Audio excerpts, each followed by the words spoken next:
नमस्कार, मैं डॉक्टर राकेश पाठक।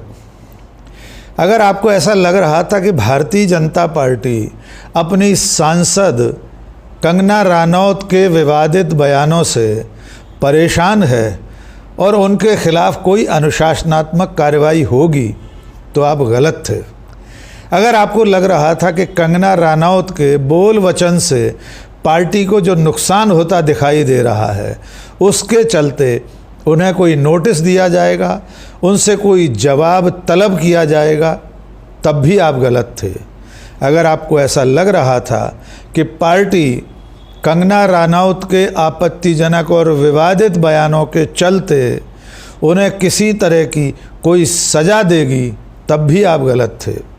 क्योंकि पार्टी ने तो कंगना रनौत को अपने विवादित बयानों के बावजूद तरक्की दे दी है, उन्हें इनाम दे दिया है और इनाम मिला है संसद की एक स्थायी संसदीय समिति में सदस्य बनने का। जी हाँ, कंगना रनौत को संसद की सूचना प्रौद्योगिकी मिनिस्ट्री की स्थायी संसदीय समिति का सदस्य बनाया गया है। ये तब हो रहा है जब कंगना रनौत अपने बयानों के चलते चंद दिन पहले पार्टी को संकट में डाल चुकी हैं। आपको याद होगा, इस वक्त हरियाणा में चुनाव चल रहा है। ऐसे मौके पर उन्होंने 3-4 दिन पहले ये कह दिया था कि 3 कृषि कानून फिर से लागू करने चाहिए।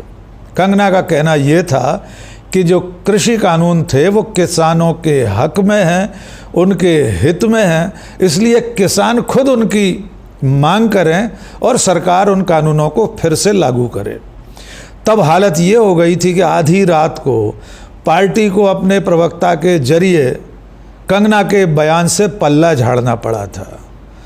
गौरव भाटिया के जरिए पार्टी ने कंगना रनौत के विचारों का, उनके बयानों का खंडन करवाया था और ये कहा था कि कंगना जो भी बयान दे रही हैं उससे पार्टी का कोई लेना देना नहीं है।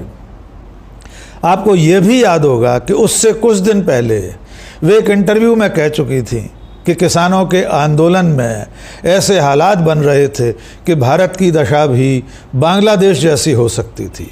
यहाँ पर चीन और अमेरिका का दखल भी चल रहा था। इससे पहले वे किसानों को खालिस्तानी आंदोलनजीवी भी कह चुकी हैं।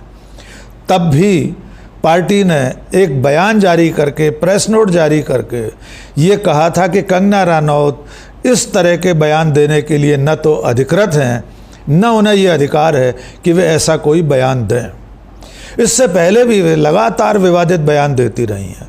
संसद के पहले सत्र के बाद उन्होंने राहुल गांधी को लेकर कहा था कि राहुल गांधी ड्रग एडिक्ट हैं, ड्रग्स लेते हैं, उनका ड्रग टेस्ट होना चाहिए।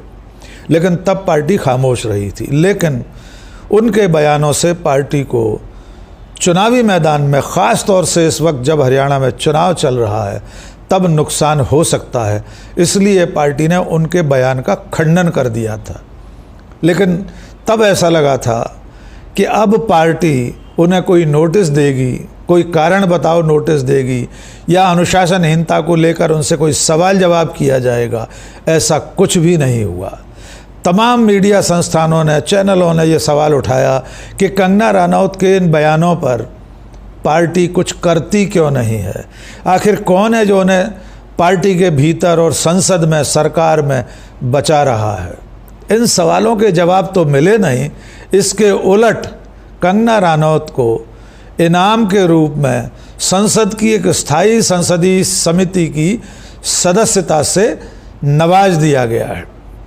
संसद के कामकाज की सुविधा के लिए कई समितियां होती हैं। उसमें 2 तरह की समितियां होती हैं, एक स्थायी समिति, एक तदर्थ समिति। स्थायी समिति 1 साल के लिए होती है। तदर्थ समितियां किसी विशेष काम के लिए बनती हैं, किसी विशेष विषय के लिए, और उस काम को पूरा करने के बाद वे भंग हो जाती हैं।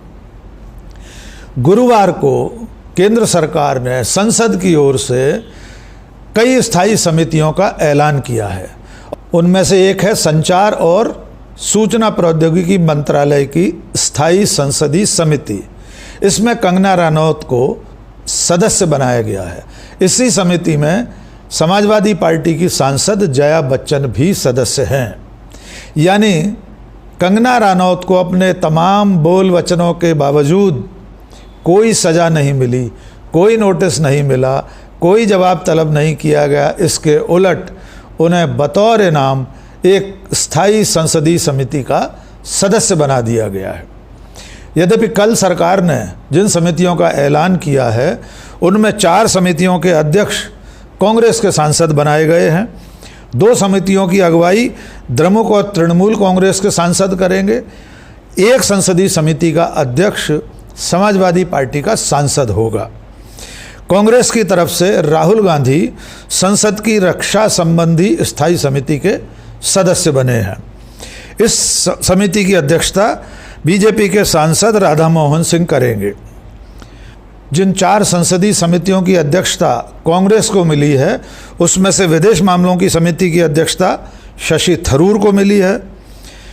शिक्षा, महिला, बाल विकास, युवा और खेल मंत्रालय की संसदीय समिति की अध्यक्षता दिग्विजय सिंह करेंगे। कृषि, पशुपालन, खाद्य प्रसंस्करण की संसदीय समिति की अध्यक्षता चरणजीत सिंह चन्नी को मिली है।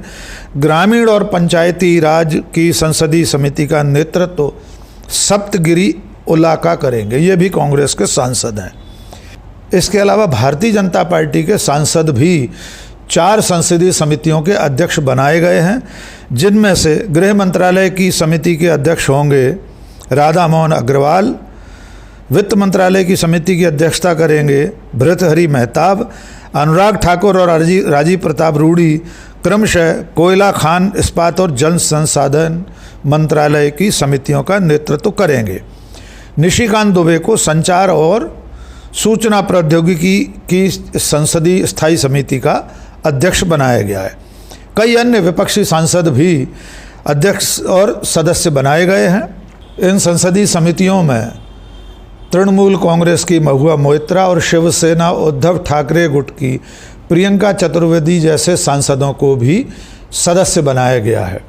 लेकिन इन सभी नामों में सबसे चौंकाने वाला नाम है कंगना रनौत का, जो अपने बयानों को लेकर पिछले कुछ दिनों से लगातार विवादों में रही हैं और ऐन हरियाणा चुनाव के समय किसानों को लेकर, किसान कानूनों को लेकर दिया गया उनका बयान भारतीय जनता पार्टी के लिए संकट का सबब बन सकता है।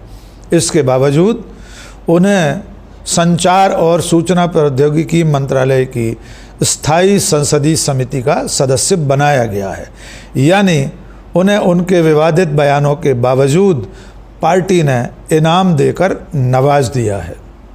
आज के इस वीडियो में बस इतना ही। बहुत बहुत शुक्रिया। जय हिंद।